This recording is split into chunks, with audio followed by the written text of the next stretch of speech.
Hey everybody, this is Dave Dugdale, learningdslrvideo.com, and today I'm testing LEDs again. They're small, the small LEDs, which are incredibly useful. There's like 101 uses for these things, so everybody should at least have one of these in their arsenal of gear. So what I'm testing, and actually this whole entire thing right now is lit, or was lit with many LEDs. So I've got some LEDs over here lighting a diffusing panel. I've got one over here that's providing a little fill. I've got one here that's providing a little bit of side 3/4 backfill, and I've got another one back here that is the hair light.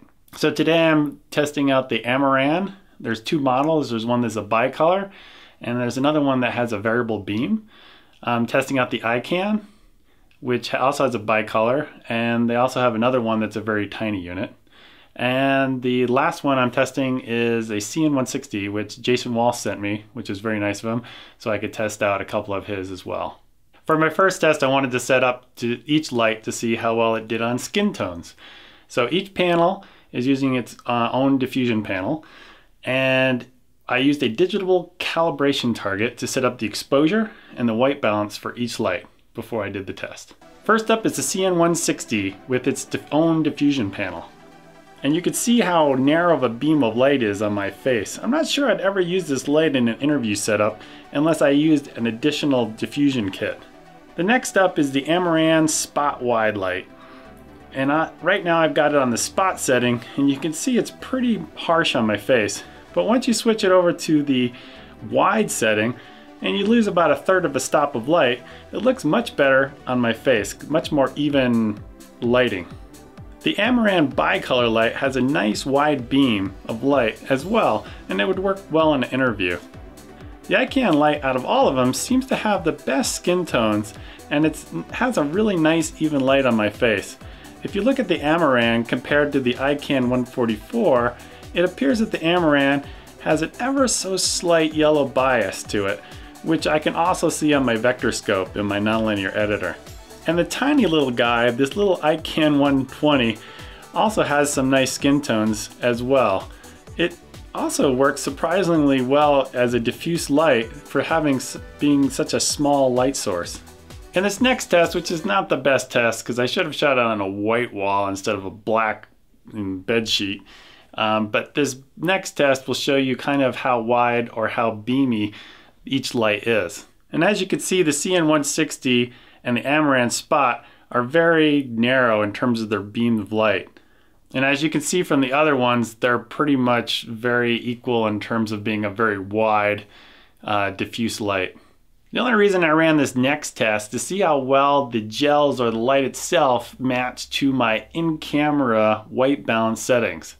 For instance, daylight, I would use the daylight setting if it was set up as a daylight light, or if I put in like a tungsten gel, like a yellow gel, and I put the tungsten on the camera, how well do they match up? It's not like the best test in the world because you can always custom white balance, you know, and you can get it very accurate. But I wanted to get kind of a starting point, just knowledge for myself if I've ever used it and I'd switch it over quickly and I didn't have time to do a custom white balance and I quickly switch it over, would it be that close? First up, you can see the Amaran versus the CN-160.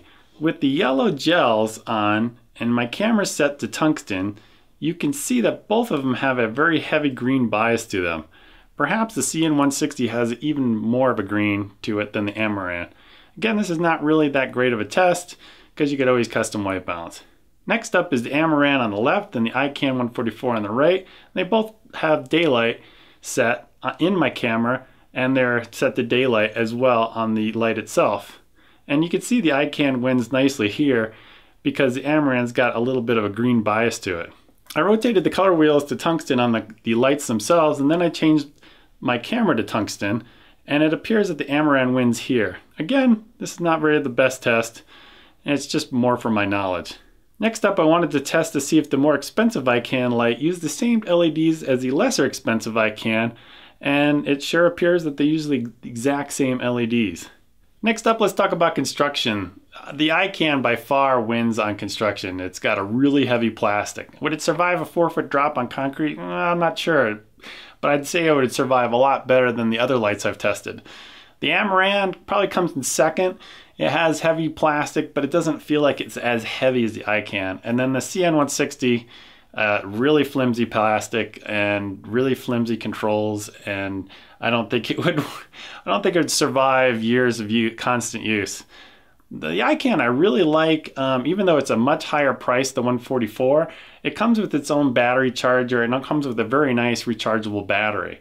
The other units don't have this, so when you see the big price difference between the two, you've got to look at, you know, the ikan having a charger and a whole bunch of different things that the other units don't have. Also, the ikan has a very nice mount, hot shoe mount.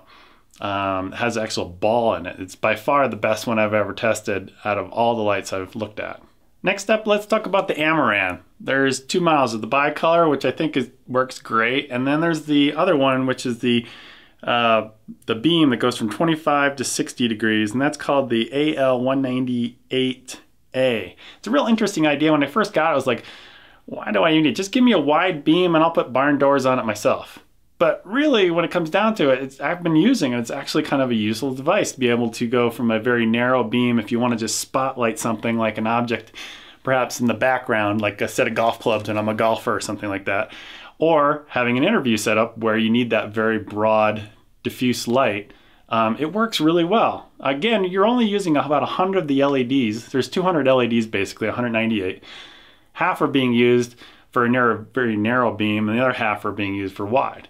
So it's a really interesting concept, and at first I didn't like it, but now I'm kind of sold on the idea of having something like this in your lighting kit. A couple of very minor issues on the Amaran. The hot shoe that it comes with is ratchetable. You can change the angle, but unfortunately, you can only put on a hot shoe in a camera. It doesn't have a thread in it, so you could mount it on a light stand. A real minor issue, because you could probably go out and buy something yourself, and they're little tiny things. But definitely the ikan wins. It has the best ball joint contraption to be able to put on light stands, hot shoes, or whatever. It's very versatile. So in conclusion, you should definitely get one of these lights, or have two of them, you know, bicolor and one that has a variable beam on it. They're awesome to have. I've done some client work with them, and they've worked out pretty well. So definitely check them out, and all the prices and links will be on my website. All right, I'll talk to you guys later. Bye.